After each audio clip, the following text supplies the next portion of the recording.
Securing America with me, Frank Gaffney, the program that is a kind of, well, owner's manual for protecting the country we love against all enemies, foreign and domestic, to God's glory and that of his kingdom. There is no more serious peril to our country, no greater danger, no more deadly enemy in our history than that we are confronting today from the Chinese Communist Party. If there were any doubt about this, and we talk about it most days, I think it's been put to rest by a leaked videotape of senior leaders in Guangdong province in China. It's top secret video, mind you, describing their plans for transitioning from what is called, quote, normal to war, unquote. In the course of that video, you see some evidence that this transition is well underway, that they're deadly serious about it, and what they mean is war, not just with Taiwan, but almost certainly with us as well. And they are busily in this province and probably across the nation engaged in preparations for it. To discuss this and much more, I'm delighted to have with us a senior fellow of our Center for Security Policy, a distinguished veteran of the United States Army's Special Operations Units, a man who has specialized in the course of his service in uniform in, among other things, psychological warfare operations. And we're going to talk with him about whether that's what we're confronting here today or not. His name is Colonel John Mills, United States Army retired. He has also served our country in civilian capacities and senior levels in the Office of the Secretary of Defense. We're always delighted to catch up with him, but especially at a moment such as this. John Mills, welcome back to Securing America, sir. Great to have you with us.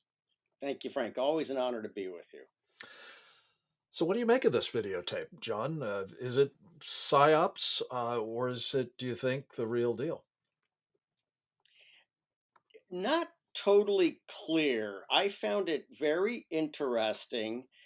It essentially was a military order. Now, those who were trained in the U.S. military and the joint operational process and execution system know in JOPES the different Frago, task order, all these official documents they're relatively void of any political statements. They're very factual and directional and actionable. What we saw was about three quarters ideology, about one quarter military direction. And it definitely appeared to be a call to arms and a mobilization, but it was unclear who exactly is the target audience in this tape. Is it for domestic consumption? Is it outward facing? And in PSYOP, that's one of your, and any form of strategic communication, job one is to figure out who is your target audience. So what I find interesting is who did they mean to have be the target audience, and some of their behavior was a bit over the top in this.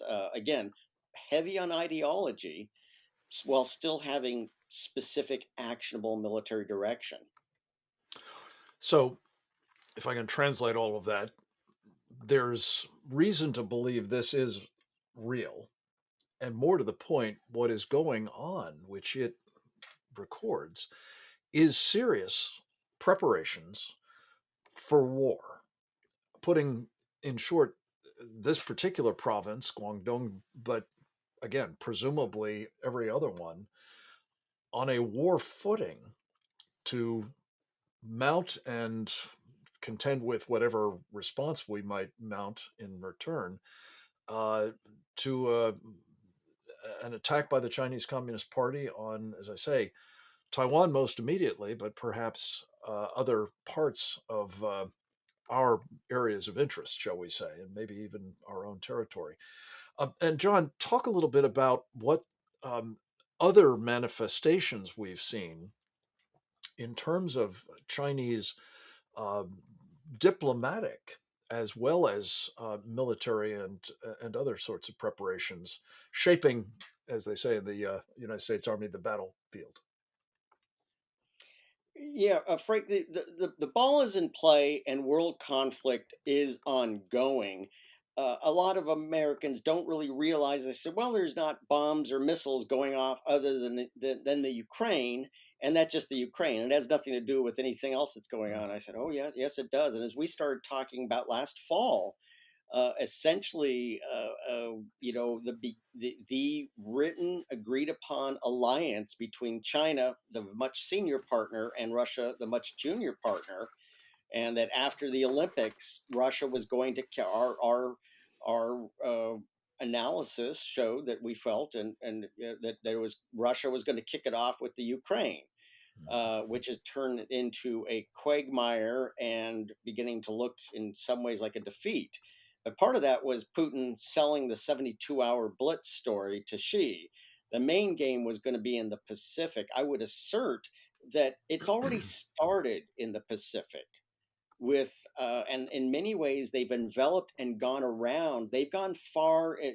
Imagine us facing China from, let's say, Hawaii, them facing us. So they've already slipped around our left flank to their right by going through, bypassing Taiwan, the security pact with the Solomon Islands, and then continuing on through like the Federated States of Micronesia and a number of these island republics that are just not a priority for our hapless State Department. And when you say they've gone into these islands, what does that mean? Literally, again, you're a man with long experience in the contingency planning and operations at the level of the Joint Chiefs of Staff, among other things.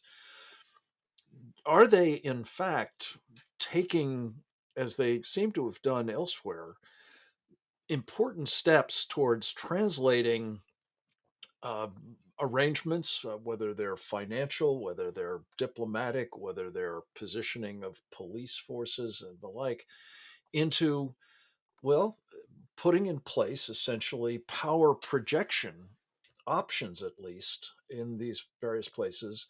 And again, towards what end? Is it simply encircling Taiwan and making the defense of it that much more difficult, or does it mean perhaps being able to operate against Hawaii or other parts of, again, our interests in the Pacific?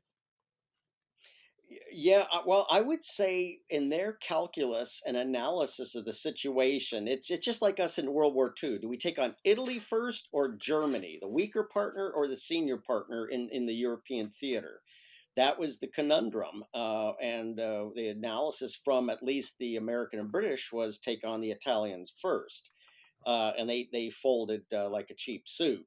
So in the Pacific, I think in many ways the Chinese planners are looking at it the same way. Did they expend an enormous amount of resources on Taiwan when the real game is America? Because once they start with Taiwan, and remember, Japan will definitely fight for Taiwan, and Japan has a formidable navy and air force. They maybe don't have nuclear weapons, but Japan will fight. And if Japan fights, we're going to be in this one way or another, as feckless as Biden has been, and it's Yeah. already started. These are essentially basing agreements, and whether these island republics realize it or not, through the Belt and Road agreements they sign, they are essentially handing over their sovereign territory to China when China wants to use it for whatever they want to use it for. These Yeah. are basing rights that they are Th- established. China is this already is established. Yeah, this is such an important point, John. We have to take a short break. I want to come back to what you just alluded to, which is the fecklessness of the Biden administration and the extent to which, by seemingly telegraphing a lack of resolve or at least of clarity about what we will do in the event of an attack by China on Taiwan, we are setting the stage for just such an attack. We'll be right back with more with Colonel John Mills, United States Army, retired, right after this.